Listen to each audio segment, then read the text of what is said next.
Welcome to the Giddy Goose Show, where stories come alive. In our next episode, we bring to you Face on the Wall, a timeless story by Edward Verrall Lucas, something that I had first read in a school book many years ago. This story follows a young man who becomes fixated on an imaginary face. It explores themes of mystery, supernatural, and spooky encounters, making it thoroughly enjoyable.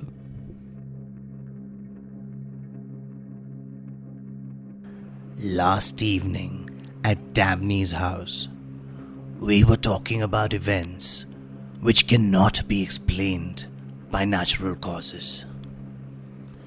Most of us had given an instance without producing much effect. Among the strangers to me was a little man with an anxious face. He watched each speaker with the closest attention, but said nothing. Then Dabney, wishing to include him in the talk, turned to him and asked him if he had no experience he could narrate, no story that could not be explained. He thought for a moment and said, "Well, not a story in the ordinary sense of the word. Nothing like most of your examples. Truth, I always believe, is not only stronger than a made-up story, but also greatly more interesting. I could tell you an occurrence which happened to me personally and which, strangely enough, completed itself only this afternoon." We begged him to begin. He said, A year or two ago, I was in rooms in an old house in Great Ormond Street. The bedroom walls had been painted by the previous tenant, but the place was damp and there were great patches on the walls. One of these, as indeed often happens, exactly like a face. Lying on bed in the morning and delaying getting up, I came to think of it as real, as if it were my fellow lodger. In fact, the strange thing was that, while the patches on the walls grew larger and changed their shapes, this never did. It remained just the same. While there, I fell ill with influenza, and all day long I had nothing to do but read or think. And it was then that the face began to get a firmer hold of me. It grew more and more real and remarkable. I must say that it filled my thoughts day and night. There was a curious curve of the nose, and the forehead was remarkable. In fact, the face of an uncommon man, a man in 1,000.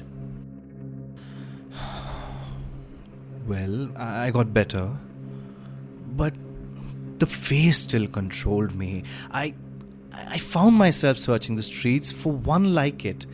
Somewhere I was convinced the real man must exist, and him I must meet. Why?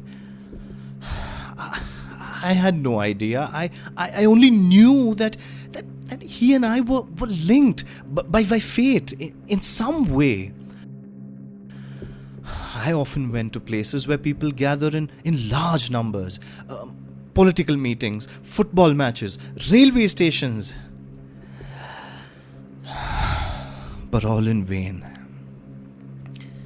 I had never before realized, as I did then, as to how many different faces of man there are and how few.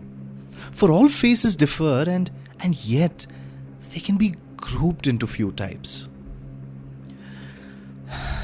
The search became a madness with me. I neglected everything else. I stood at busy corners watching the crowd until people thought me mad. And the police began to know me and be suspicious. I never looked at women.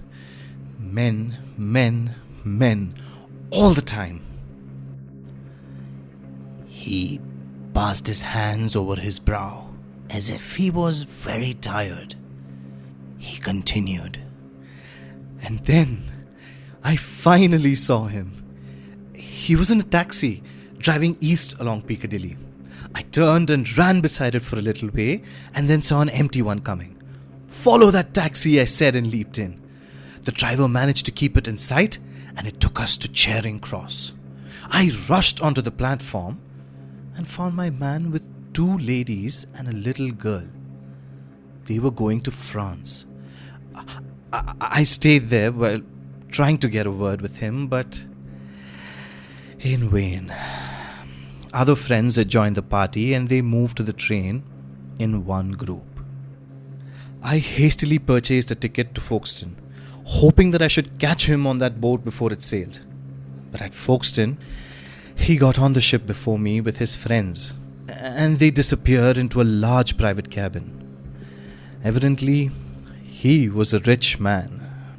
Again, I was defeated, but I was determined to go with him, feeling certain that when the voyage had begun, he would leave the ladies and come out for a walk on the deck. I had only just enough for a single fare to Boulogne, but nothing could stop me now. I took up my position opposite his cabin and waited. After half an hour, the door opened, and he came out, but with the little girl. My heart beat fast. There was no mistaking the face. Every line was the same. He looked at me and moved towards the way to the upper deck. It was now or never, I felt. "Excuse me," I stammered, "but do you mind giving me your card? I have a very important reason in asking it." He seemed to be greatly surprised, as indeed he well might, but he granted my request. Slowly he took out his case and handed me his card and hurried on with the little girl. It was clear that he thought me mad, and thought it wiser to please me than not. Holding the card tight in my hand, I hurried to a lonely corner of the ship and read it. My eyes grew dim. My head reeled, for on it were the words, "Mr. Ormond Wall," with an address at Pittsburgh, USA. I remember no more until I found myself in a hospital at Boulogne. I lay there in a broken condition for some weeks, and only a month ago did I return. He was silent. We looked at him and at one another and waited. All the other talk of the evening was nothing compared with the story of the little pale man. He started once again after a moment or so. I went back to Great Ormond Street and set to work to find out all I could about this American. I wrote to Pittsburgh. I wrote to American editors.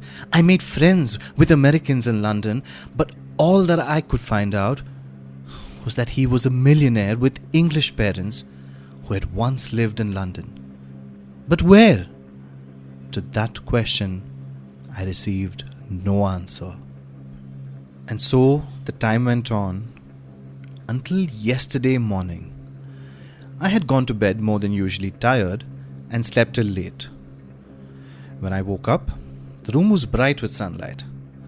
As I always do, I looked at the wall on which the face is to be seen. I rubbed my eyes and sprang up. The face, it was only faintly visible. Last night, it had been clear as ever. Almost I could hear it speak. And now, it was a ghost of itself. I got up confused and sad and went out. The early editions of the papers were already out. I saw the headline: American Millionaire's Motor Accident. You all must have seen it. I bought it and read it. Mr. Ormond Wall, the Pittsburgh millionaire and party motoring in Italy, were hit by a wagon and the car overturned. Mr. Wall's condition was critical. I went back to my room and sat on the bed, looking with unseeing eyes at the face on the wall. And even as I looked, suddenly it completely disappeared. Later, I found that Mr. Wall died of his injuries, at what I take it to be that very moment. Again, he was silent. Most remarkable, we said. Most extraordinary, and so forth. And we meant it too, the stranger said. Yes, there are three most remarkable things about my story. One is that it should be possible for a patch on the wall of a house in London not only to form the features of a gentleman in America, but also to have a close association with his life and death. Science will not be able to explain that yet. Another one is that the gentleman's name should bear any relation to the spot on which his features were being so curiously reproduced by some unknown agency. Is it not so? Mr. Ormond Wall. His face on the wall at an old house in Great Ormond Street. Get it? We agreed with him, and our original discussion on supernatural occurrences set in again with increased excitement, during which the narrator of this amazing experience rose up and said good night. Just as he was at the door, Dabney recalled us to the cause of our excited debate by asking him before he left what he considered the third most exciting thing in connection with this deeply interesting story. You said three things, we asked. As he opened the door, he said, The third thing. Yes, I was forgetting that. The third extraordinary thing about the story is that I made it up about half an hour ago. Good night again.